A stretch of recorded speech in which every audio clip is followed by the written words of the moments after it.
Muhterem efendim, Melik'in atiyelerini ancak matiyeleri taşıyabilir. Sözünden maksat nedir?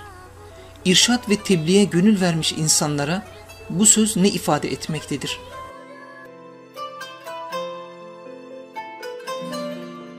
Halık'ın atiyeleri demek, ihsanları demek, yaratanın ihsanları. Hazreti Muhsin'in ihsanları, Hazreti Mükrim'in ihsanları. Ancak onları taşıyabilecek insanlar. Matiye binek demek. Onları taşıyabilecek binekler götürebilirler, taşıyabilirler. Evet, burada iki şey var. Bir, Cenab-ı Hakk'ın üzerimizde büyük ihsanları var. Fakat o ihsanları taşıma esasen, o ihsanları ihsan olarak kabul etme, o ihsanlara kıymet harbiyeleri çerçevesinde saygılı olma, taşıdığının farkında olma. Bir böyle herkesi alakadar eden, herkesin anlayacağı manada bir şey. Mesela iman gibi bir nimet geçinde başka bir münasebetle ifade edilmişti. İslam gibi bir nimet. Bunlara bağlı ekstradan nimetler olabilir. Mesela imanı seçme mevzunda ciddi hiçbir gayretimiz olmadığı halde kendimizi onun böhbesinde buluruz. Göbeğine otağımızı kurmuş, oturuyor buluruz. Bu Halık'ın bir atiyesidir. Mesela İslamiyet, onu bir yönüyle belki yetiştiğimiz kültür ortamı itibariyle bulmuşuzdur. O mevzuda ciddi bir gayretimiz olmamıştır çoğumuzun. Bu da bir hediye, bir behiyedir, bir ihsan-ı ilahidir. İradenin o mevzuda dehli, o işin öşrü kadar bile olamaz. Onda biri kadar bile değildir. İradeyle onlar tahsil edilemez. Evet, şimdi bunları taşıma bir yönüyle bunlar Halık'ın atiyeleridir. Behiyeleridir diyebilirsiniz. Bunlar varidatıdır, mevhibesidir, ihsanlarıdır. Binekleri olan, yani kimin sırtında götürülüyorsa ancak onlar taşıyabilirler o metiyeleri. Yine onlar da Halık'ın matiyesi olması lazım. Yani Cenab-ı Hakk'a intisabı yoksa, ona bağlanmamışsa, her şeyi onun için yapmıyorsa, onun o terbiye havuzu mu diyelim, atmosferi mi diyelim orada yetişmemişse, bir yönüyle o hediyeyi götürecek, o behiyeyi götürecek kıvamda değilse, ona göre donanımlı değilse onları taşıyamaz.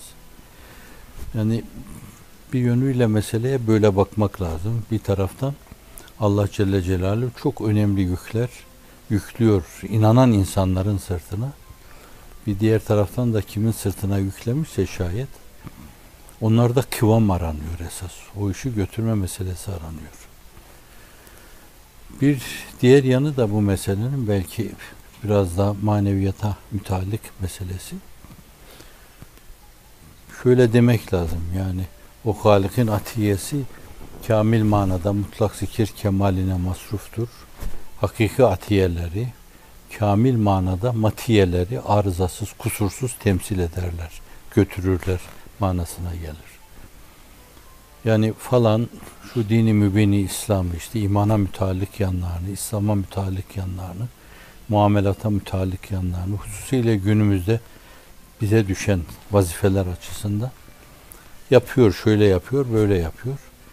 Bir yönüyle belki biraz herkes karakterine göre, donanımına göre, o mevzuda azmine göre, cehdine göre, kararlılığına göre. Cenab-ı Hak ne kadar ona ihsanda bulunmuşsa başta, yani bidayette bu nimeti sabıka ne kadarsa, bu da onu o kadar taşıyabilir, o kadar götürebilir. Yani o hediye ile, o behiye ile esas mati arasında bir tenasüp olması lazım. Götür olmaları lazım.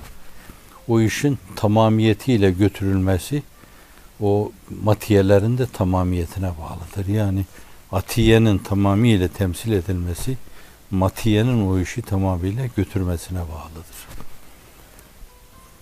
Allah'ın ihsan ettiği şeyler ekmeltu, etmemtu, varaditu esprisi içinde ifade edilmiştir.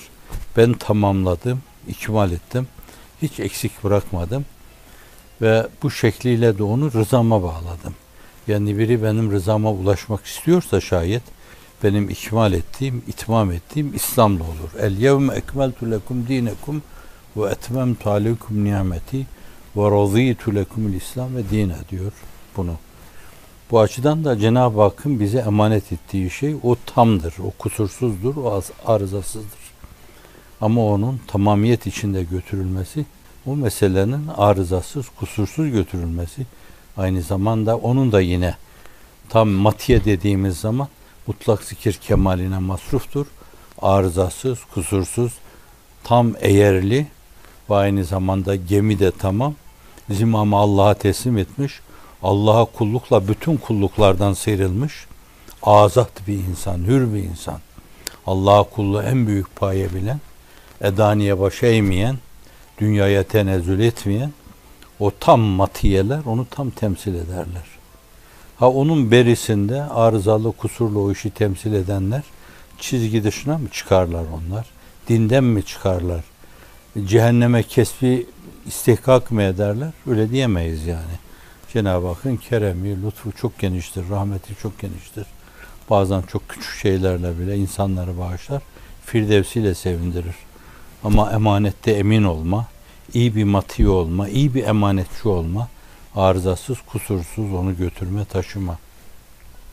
Başka bir mülaza ile benzer bir şeye temas ederken, hamile bir kadının kendi çocuğunu düşürmemek için, hele hamilelik süresi ilerlemişse, çok ilerlemişse, onu düşürmeme adına, koruma adına, ona dokundurmama adına nasıl hassas hareket eder? İnsan Allah tarafından omuzuna yüklenen o hediye, o behiye, o atiye karşısında aynı hassasiyet ishar etmesi lazım. Acaba ben bu mevzuda kusurlu yürüyor muyum? Bu taşıdığım emanete hiyanet etme durumuna düşme ihtimali var mı? Yoksa bunu Allah'ın izni inayetiyle arızasız olarak emanette emin, emanetçilere teslim edebileceğim yere kadar götürebilir miyim? Emin eller, emin ellere teslim edeceği ana kadar bunu arızasız götürebilir miyim? Hassasiyetin yaşaması lazım.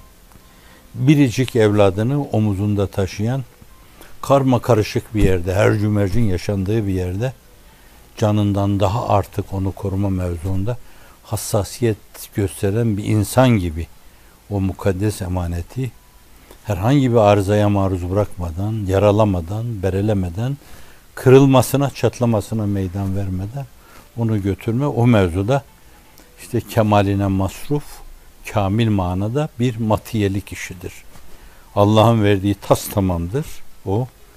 Fakat yine Cenab-ı Hakk'ın bahşettiği donanımla o meseleyi tas tamam yüklenme, götürme, emin bir emanetçi olma ayrı bir meseledir. İradenin o mevzuda bir tehli vardır şart adi planında. Ama insan ne kadar iradesi varsa, ne kadar azmi varsa, ne kadar gücü varsa onu kullandığı zaman Cenab-ı Hakk'ın onu yalnız bırakacağını düşünmemek lazım. Ne yapayım? Elimden gelen buydu der yani. Daha ötesini bilmiyordum.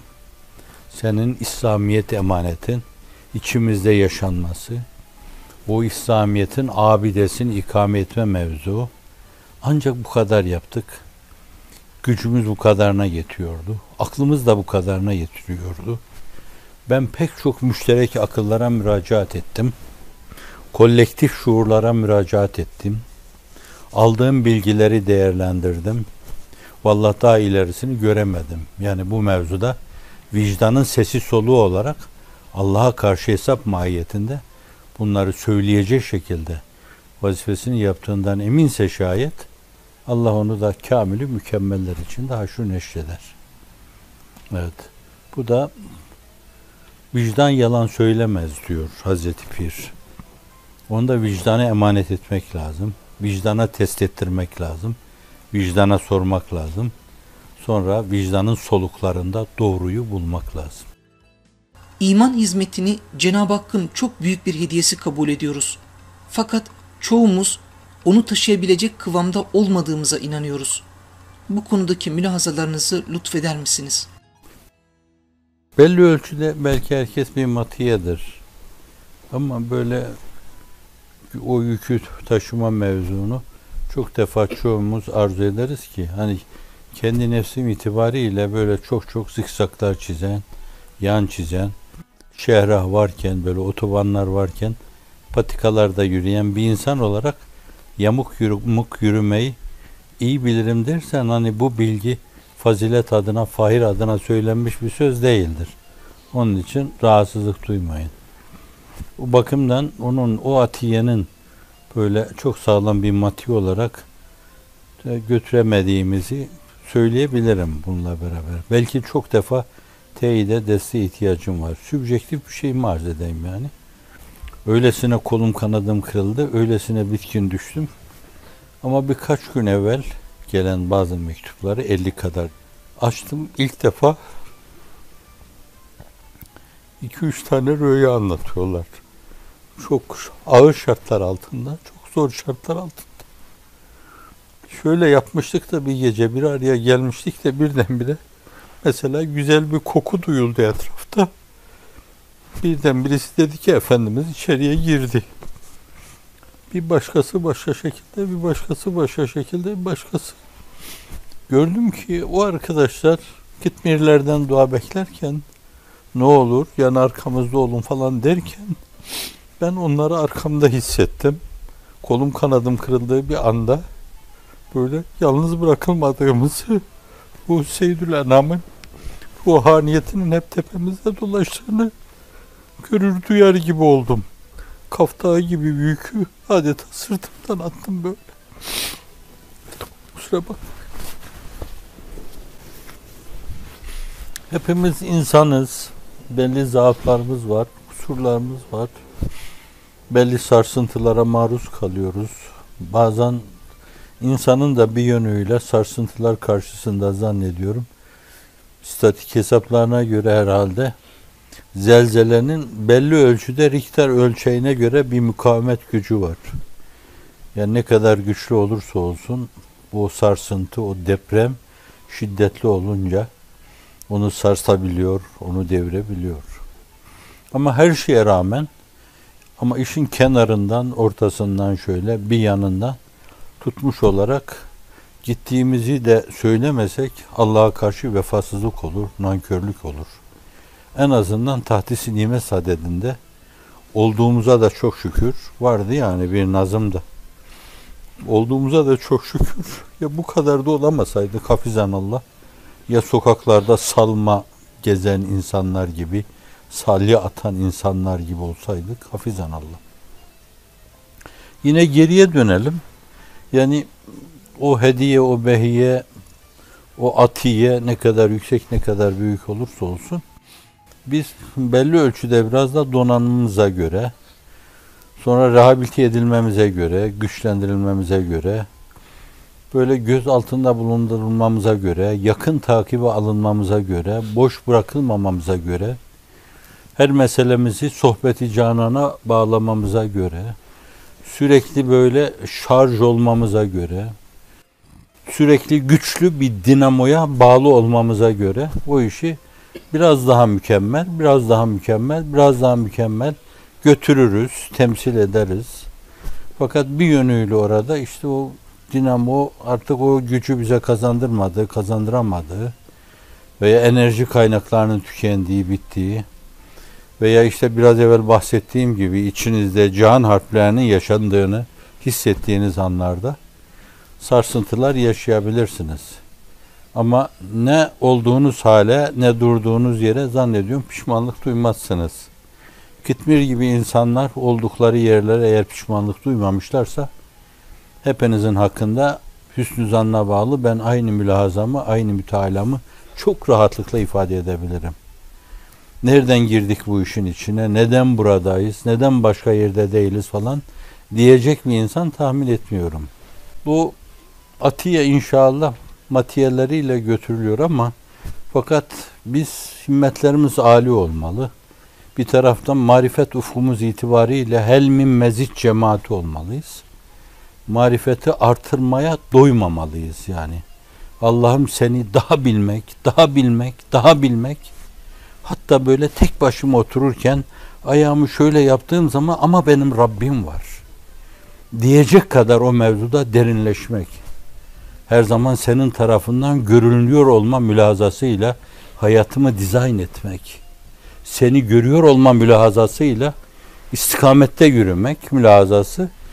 Yani o marifeti ilahi mevzuunda veya zat-ı uluhiyet adına marifet açısından doyma bilmeme çizgisinde yürüme. Değişik vesilelerle ifade edildiği gibi nafile namazlarla beraber günde 40 defa Fatiha okuyor, günde 40 defa ihtine sıratel müstakim diyoruz. Allah'ım bizi nebilerin, sıddıkların, şehitlerin, makbulinin, radinin, mardinin yoluna hidayet buyur diyoruz. Günde 40 defa. Günde 40 defa bir defa söylersin bunu. Dua işte, yani Allah'a dua ettin. Demek mesele o kadar önemli ki bu 40 defa değil, belki 40.000 defa dense yine azdır. O 1000 rekat her gün namaz kılan insanlar demek 1000 defa diyorlardı. 100 rekat kılanlar da 100 defa diyorlardı. 200 rekat kılanlar da 200 defa. Ve namaz dışında kim bilir niceleri kaç defa ihtine sıratal müstakim sıratallezine en'amte aleyhim diyorlar. Çok önemli bir mesele. Cenab-ı Hak'tan sürekli o istikamet yolunu talep etme, götürebildiğimiz kadar onu götürme. Yoksa değişik arızalarla malul insanlarız biz. Çok arızalı bir dönemde yaşıyoruz. Çarşılar adeta levsiyat seylapları halinde akıyor. Duyguları, düşünceleri kütük gibi önüne katıp sürüklüyor. İnsan sağlam düşünceleriyle ayakta kalamıyor. Çok yara alıyor. Hazreti Pir'in dediği gibi işlediğimiz her bir günah, kalp ve kafamıza giren her bir şüphe, kalp ve ruhumuzda yaralar açıyor. Bu açıdan da yine onun ifade ettiği gibi Eyüp Aleyhisselam'dan daha yaralı, daha bereliyiz. Ama her şeye rağmen, yani yükü götürüp bir tarafa koyma, biz de bir miktar böyle ehli dünya gibi keyfe ma yaşama böyle, çakır keyif yaşama, serazat yaşama, hiçbiriniz böyle bir şey düşünmemişsinizdir. Burada da yine isterseniz mirsat, nasıl kötülükleri tanıma mevzuunda nefsimi vaidi kıyası olarak ifade ettim. Bir mirsad olarak düşünebilirsiniz. Yani her şeye rağmen hiçbiriniz bu hali hazırdaki durumunuzdan, konumunuzdan, sorumluluğunuzdan, vazifenizden, üzerinize gelinmesinden, o şom ağzı kimselerin her ağızlarını açışlarında cıcu diye sizden bahsetmelerinden rahatsızlık duyup da bir yer değiştirme mülazasına girmemişsinizdir. Bak, sizin namınıza ben burada yemin etmeyeyim ama fakat diyebilirime bağlayarak söylemem yemin sayılmaz. Vallahi billahi tallahi diyebilirim yani sizin namınıza. Konumunuzdan pişmanlık duyup nereden girdik bu işin içine? Neden bu böyle filan? Deme bunun için böyle. Yerindedir ol öyle. Var sonunu seyreyle. Mevla görelim neyler, neylerse güzel eyler deyip hep ciddi bir iman, imanın doğurduğu teslimiyet, teslimiyetin badi olduğu tevekkül, Hazreti Pir'in ifadesi. Tevekkülün badi olduğu isterseniz sika diyebilirsiniz. Bu onun da sebebiyet verdiği ve sonucu olan saadeti dareyn. Dünya ukva saadeti. Dünyada kalbimizde cennet çekirdeğini duyup hissetme, cennet koridorunda yürüyor gibi hayatı sürdürme, öbür tarafta da Allah'ın inayetiyle, fazlıyla, keremiyle, o nebilerle, sıddıklarla, şehitlerle, Efendimiz sallallahu aleyhi ve sellemin maide-i semaviyesinin etrafında halkalar teşkil edip, onun el uzattığı çanağa, sağını el uzatma. Evet, Allah müyesser kılsın. Malumunuz bazı hak dostları Halık'ın atiyelerini ilahi isimlerin tecellileri şeklinde anlamışlar. Bu açıdan o tecellilere mazhariyetin kalbi hazır hale getirmekten ve o hediyelerin kıymetini bilmekten geçtiği söylenebilir mi? Esma-i ilahinin tecellisi olmayan bir şey yok ki. Sıfat-ı Sübhaniye'ye dayanmayan bir şey yok ki. Zat-ı ilahinin vücudu aslisinin, vücudu bahtısının zilli olmayan hiçbir şey yok ki. Bu varlık hepsi ondan ibaret. Değişik münasebetlerle hak münasebetini Hz. Muhiddin'in ifadesi, İsmail Fenni'nin de Ertuğrul. Yorumları çerçevesinde bir iki defa arz etmeye çalışmıştım. Önemli bir şey. Bu açıdan da evvela hepimiz bir yönüyle Cenab-ı Hakk'ın esmasının tecellileriyiz. Yani kaderi tayinnatla belirlenen aynalarda bunlar izafi ve nisbi şeylerdir. Kaderi tayinnatla, kader ilmi ilahinin bir ünvanıdır. Tayinnatla belirlenen aynalarda Cenab-ı Hakk'ın Esma-i Sübhaniyesinin veya Sıfat-ı Sübhaniyesinin belki bütün bunların arkasında Zat-ı Bahtinin tecellisinden ibaret. Ne var ki bazen biz iradelerimizle, bazen hikmetini anlayamadığımız, meşiyeti ilahiyeye bağlı, tam aynı olamama, bazı yanlarımız itibariyle kesif olma, tecelli eden şeyi tam aksettirememe gibi durumlar olabilir. Akseden şeyler hepsi ondandır. Yani o Esma-i İlahi'dendir. Her şey ondandır. Ve bu aynalar esas o kaderi tayinnle ortaya konan aynalar. Herkes onu bir yönüyle de belki mirat-ı ruhuna göre duyar, mirat-ı ruhuna göre hisseder. Onu cismaniyetiyle, bedeniyle karartan insanlar bir yönüyle kendilerini cismaniyetten ve bedenden başka kendilerini hiçbir şey hissetmezler. Kapkaranlık hissederler. Evet, Esma-i İlahi'nin kendisinde tecellisini şöyle böyle duyan insanlar onunla irtibatlarının da farkındalar demektir. Bir yönüyle Sıfat-ı Sübhaniye ile de irtibatlarının farkındalar demektir. Dolayısıyla sıfatı zattan zaten ayrı görme meselesi o bir meseleden sıyrılma adına bir şeydir. Yine o halk ve hak mülazası tekrar etmek istemiyorum ben. Orada da Ebu'l Hasan el-Eş'ari Hazretleri yani bir yönüyle sıfatullah'ı inkar eden insanlara karşı, bir yönüyle de onu zatın aynı diyenlere karşı cevap sadedinde serdettiği şey Aliül Kari'nin Bed'ül Emal'deki ifadesiyle sıfatullahi leyset ayne zatin ve la gayren sivahu zenfisal ediyor. Sıfatullah zatın ne aynı ne de gayrıdır. Bir infisalda göremezsiniz orada.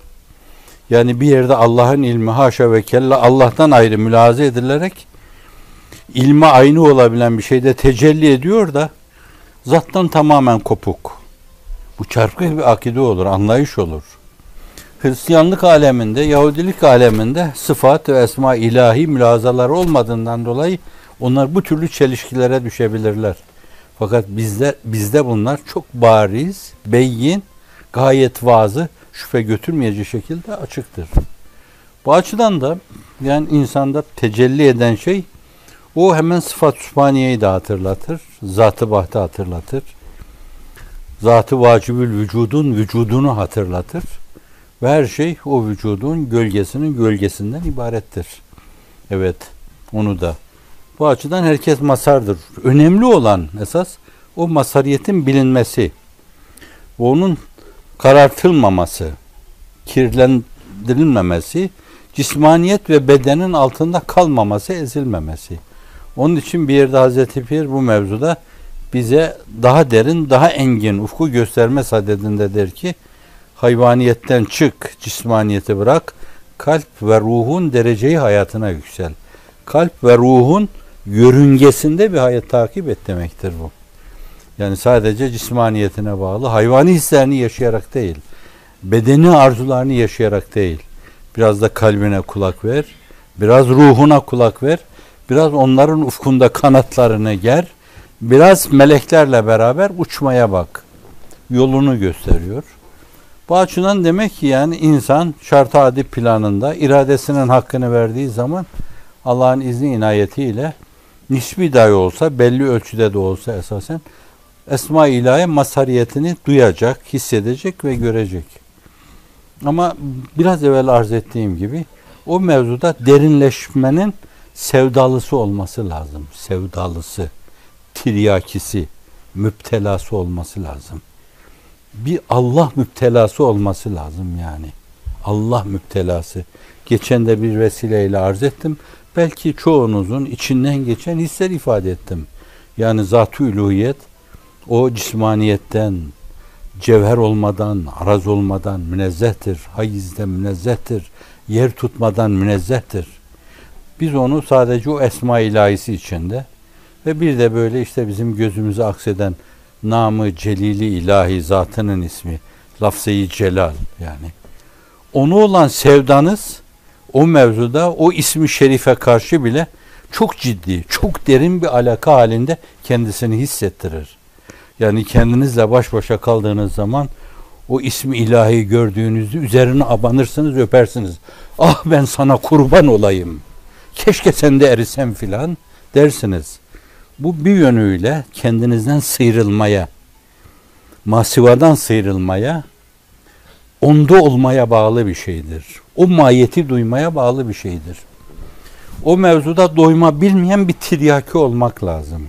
Yani bu büyüklerin ifade ettikleri gibi her aynada onu daha değişik şekilde, değişik isimlerine tercüman olacak, tercüman olma havasıyla, üslubuyla, ifadesiyle onu seslendirip hep böyle bir sevdalı gibi yanıp yakılma, mecnunu olma o işin, ferihadı olma ve vamıkı olma, Azra deme, Leyla deme, Şirin deme, inleme. Resul-i Ekrem sallallahu aleyhi ve sellem Efendimiz'de ya da herhangi bir müminde tecelli eden Esma-i İlahi arasında farklılık var mıdır? Bazı ilahi isimlerin tecellilerine mazhar olabilmek için hususi donanım şart mıdır? Şimdi herkeste bir isim galip ölçüde tecelli eder yani. Enbiya-i İzam'da onların nübüvvetleriyle, mesajlarıyla alakalı, sorumluluklarıyla, misyonlarıyla alakalı ağır basan isimler vardır. Mesela diyelim ki hani peygamberler, bunlar birer basubadel mevt kahramanı olmaları itibariyle belki Bais ismi kahirdir bu mevzuda. Muhyiddin İbn Arabi'nin Füsusul Hikem'de o değişik enbiyanın isimlerinden bilinen enbiyadır yani onlar bizim bildiğimiz 28 peygamber, 3'ü de şüpheli olması itibariyle 25 peygamber. Yoksa aslında 313 mürsel deniyor yani. Çok sıhhatli olmasa da rivayet. 313 tane kendisine kitap gelmiş peygamber var. 124 bin zayıf bir rivayette 224 bin tane de nebi var. Peygamber gelmemiş ama ilhamla, rüyalarla veya başka peygamberlerin mesajlarıyla misyonlarını eda etmişler. Şimdi o misyonun icabı Allah Celle Celaluhu onları vazifelendirdiğinden dolayı ne yapacaklarsa onları öyle bir donanımla göndermiştir. Yani ihya donanımıyla birer onlar hakkında kahraman tabirini kullanmak doğru değil de fakat bir vasfa bağlayarak söylemede mahsur yok yani. Mesela Efendimiz'e mücerret sadece bir sıfat olarak kahraman demek, dahi demek ona karşı saygısızlıktır. Çünkü sizin dediğiniz bu isimlerin, bu ünvanların, bu sıfatların hepsi Allah'ın verdiği, ona verdiği o payanın çok çok altındadır. Öbürler insanlarda Allah'ın değişik lütufları olarak tecelli eden şeylerdir. Deha da öyle, karizma da öyle, fetanet de öyledir.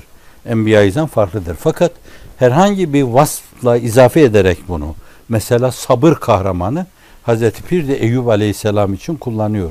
Sabır kahramanı diyor bu mevzuda. Şimdi onlara da bu manada antiparantez arz ettim bunu. Onlara bir biset kahramanı, bir basubadel mevt kahramanı denebilir. Hepiniz bu mülazayı taşıyabilirsiniz. Hepiniz bir diriliş eri olmayı düşünebilirsiniz. Bizimle insanlar kalbi hayatları, ruhi hayatları, düşünce hayatları itibariyle dirilişe mazhar olsunlar. Diriliş tabirini Sezai Bey, Allah afiyet daimi ihsan etsin, Necip Fazıl merhum Asar-ı Bergüzidesinde hep Bahsubadel Mevt tabirini kullanıyordu. Mahsuru yok. Bu onun Arapçası. O da diriliş. Tam karşılamaz mı? Onu bilemeyeceğim. Diriliş eri olma mevzu. Şimdi Enbiya-i İzam'a onlara birer diriliş kahramanı diyebilirsiniz. Allah o işin. O açıdan da o diriliş için gerekli olan şey nedir? Yani donanım. Vahyin gelmesi mevzuunda Allame Hamdi Yazır o meselenin çok muğlak, çok müphem, çok derin, çok zor anlaşılır bir mesele olduğu üzerinde duruyor ısrarla. Yani bir insan yerde duracak cismaniyetiyle beraber. Fakat gökler ötesiyle münasebete geçecek. Bunun meselenin felsefesine inmeden onu, şu türlü bu türlü böyle fikir şeylerine, muhalatalarına girmeden Hz. Ebubekir Efendimiz düz, mücerret böyle basitçe ifadesiyle inancını şöyle ortaya koyar Miraç münasebetiyle. Senin şimdi arkadaşın diyor ki ben bu gece Mekke'de Hatim'den veya Ümmühani validemizin evinden kalkarak Mescid-i Aksa'ya gittim. Bunu o söyledi mi diyor. Evet söyledi. Diyor ben inanırım ona. Çünkü her gün bana göklerin ötesinden mesaj getiriyor. Bu anlaşılır bir şey değildir. Şimdi o fevkalade bir donanım. Bunu böyle maddi şeylerle izah etmeye kalkarsanız edemezsiniz yani. Ne telepati diyebilirsiniz buna. Telepati de olabilir yani. Çok uzaktan kokunun duyulması. Nitekim Hz. Yakup Aleyhisselam فَلَمَّا فَصَلَتِ الْاِيرُ قَالَ اَبُوهُمْ اِنِّي لَاَجِدُ رُيْحَ يُوسُفَ لَوْلَا اَنْ تُفَنِّدُونَ Kenan elinde Mısır'dan kervan ayrıldığı an diyor Kur'an-ı Kerim. O Yusuf'un gömleğinin kokusunu duydu burnunda. Bu kokunun telepati yoluyla duyulması. Bazen sesin telepati yoluyla duyulması. Belki başka türlü böyle hissedecek şekilde insanın o batıdaki tecrübeler, fantomların hareketiyle duyulduğu gibi duyulabilir bunlar. Fakat bunların hiçbiriyle o mesele izah edilemez yani. Cenab-ı Hakk'ın yeryüzünde kuluna tecelli etmesi meselesi bunların hiçbiriyle ifade edilemez. Belki meseleyi tavzih için yani o peygamberde öyle bir sistem vardı ki benzetmek olmasın.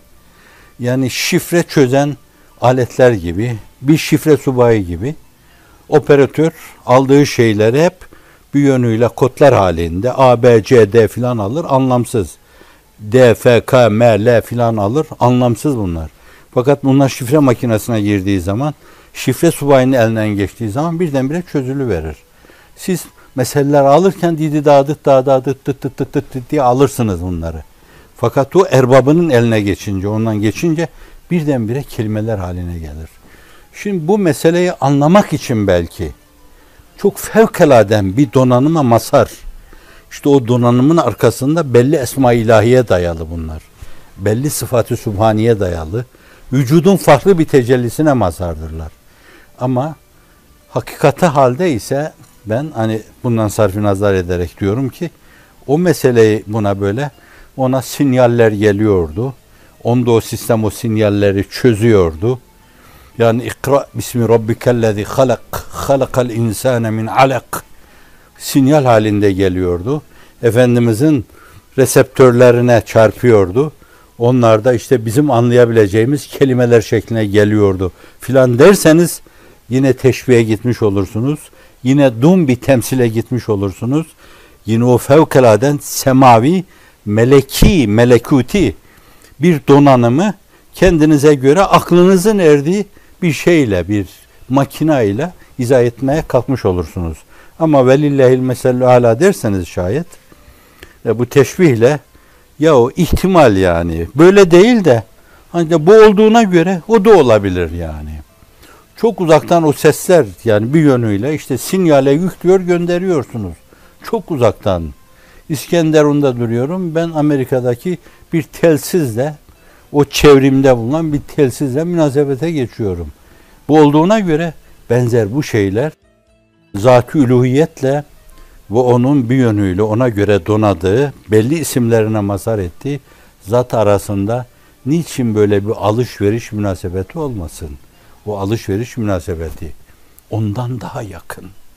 Anında böyle adeta ruhuna fısıldanıyordu. O da aynı ile o kelam-ı nefsi, kelam-ı lafsi şeklinde bizlere ifade ediyordu.